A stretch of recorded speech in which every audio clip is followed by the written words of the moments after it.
Hello everyone, I hope you're well. Today's video is going to be a requested one. It's a review of The Awakening by Kate Chopin. Now a lot of people said, read this book Hannah, you're going to love it. I hadn't heard of it because I didn't study it at school. I didn't hear anything about the plot or anything, and I have now read it. So I'm going to give you a summary review, my opinions, and then I want to have a little bit of a discussion, but there'll be no spoilers in this video. So this book came out in 1899 and was very controversial. It's about a woman called Edna. She's got a husband, she's got a seemingly perfect life, she's got two beautiful children, and she is property of her husband because that's what it was like at the time. You were property of your father and then you were property of your husband, and women were second-class citizens, so they just had to do whatever the men in their life wanted them to do.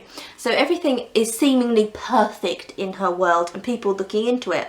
There are so many great characters in this. There's another woman who contrasts her feelings because the woman is seen as a perfect mother, woman of the time. Everything about her is how she's supposed to be.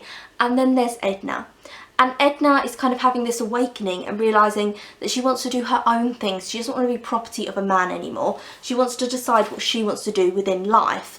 And everyone loses their mind over it. So at the beginning of the book, there's kind of cracks starting to show that she doesn't fit into this devoted mother of like, I'm a mother but not a woman, and this other side of, but I'm a wife and my husband does everything right and I don't have a mind. She doesn't fit into either of those categories. She's like, there must be something in the middle, and obviously in the middle is your own identity. You're not just a mother, you're not just a wife, you are yourself. She is Edna. Who is Edna? What's Edna's interests and likes? But she's never explored that because that just wasn't the time.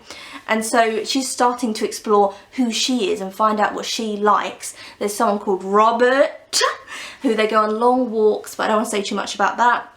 And she really likes him, and then she realises that she's never been in love. Love was never a contract of her marriage. So nowadays people in the UK get married because they love each other, but back then people used to get married because it was a deal. If this person has the right prospects, tick off the list. It was nothing to do with love or like, it was just a business transaction, and the woman was kind of like the prize in the middle, just part of the transaction but not a saying part of it. Wouldn't give your own opinion at all on it. And she's realising that as well when she starts having passion for someone else, that like, what is this feeling? What is this passion? Oh, that's obviously love. This is obviously lust, something that I've never been allowed to feel because I wasn't supposed to feel. So many great characters. I'm not going to get like too much into them. There are two scenes that I feel like defined the book for me and I absolutely adored. Spoiler, like, I loved it. There we go, that's my opinion. I really thought it was so moving, it was so good. So the first scene is when she's on a porch. It's really late at night and her husband comes home and tells her to go inside. He says, get off the porch, you know, it's late at night, you should be in bed, go inside. And she says, no, I just want to sit out here on the porch. And that is just such a like simple scene and a simple bit, and he's saying to her, no, get inside, and she's saying, no, I want to stay out here. And she's defining him, and she's defying him by trying to find her own self, trying to like define who she is. Do you see how I made that work? Define and defy. Oh girl. The second scene that I absolutely adored, and I feel like is one of the most important scenes in the book, is that she's like defying him, being like, no, I'm going to do what I want to do. And then he goes to see their doctor, and he says to the doctor, oh, there's something wrong with my wife, I don't know what's wrong with her. And the doctor's very confused because he says, well, I saw Edna the other day, she was perfectly fine, what's wrong with her? And her husband is trying to explain that like there's nothing physically wrong with her, but mentally she's gone wrong because she's starting to defy him and not being under his like bombastic manipulative charge.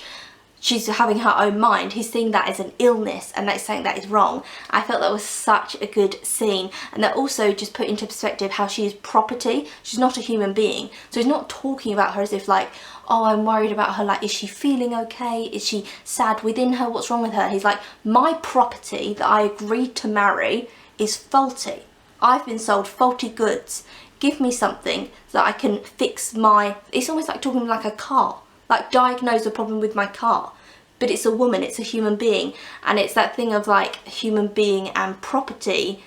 She hasn't got humanity to him. She is just something that he has charge over. That's it. There's no love there, there's no compassion. And I feel like that scene for me made the book. It's such a short scene as well, but I feel like it really like hit me hard. It was so good. I loved this. This was so rich. Like the writing about it, absolutely stunning. Everything that happened within it, Oh my god, from start to finish, I loved it all. So now I want to go on to something that I have seen a lot in the YouTube comments. When people have reviewed this book, this comment keeps coming up, and the comment is, I'm learning about this book at school and I don't think we should learn about old books because they're boring, they're not relatable, I can't relate my life to it to find an interest in it. Why do we talk about such old, boring books? And I want to talk about relatability. So this book to a modern day woman in England isn't relatable because we're not property of our fathers and husbands, the majority of us. Obviously some people are in domestic violence relationships, so they are still part of that system. But we would look at those relationships and we wouldn't go, oh, that's socially normal for your husband and father to beat you like that if you do something that's deemed in their eyes wrong.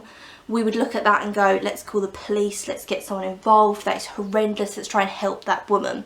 So this, I get the point of it, it's not relatable nowadays, but I have two counter arguments to that. First off, you do have to look in your history to find your future.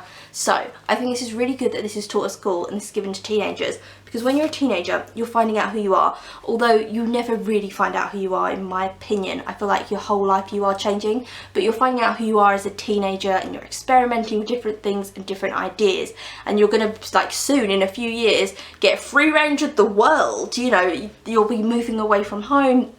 You won't have those boundaries in place anymore. So I think to give girls in particular a book like this, they can understand that you've got your whole future ahead of you and you can do what you want, but look back on the past, look back at the women that enabled you to sit in school. Something that you think so simple, and I hated school personally, and I would sit in school and hate it, but it is still a privilege. And look back at the women who had to live lives like Edna, who had to be dictated to what she did in her life and looked down on for wanting opinions of her own.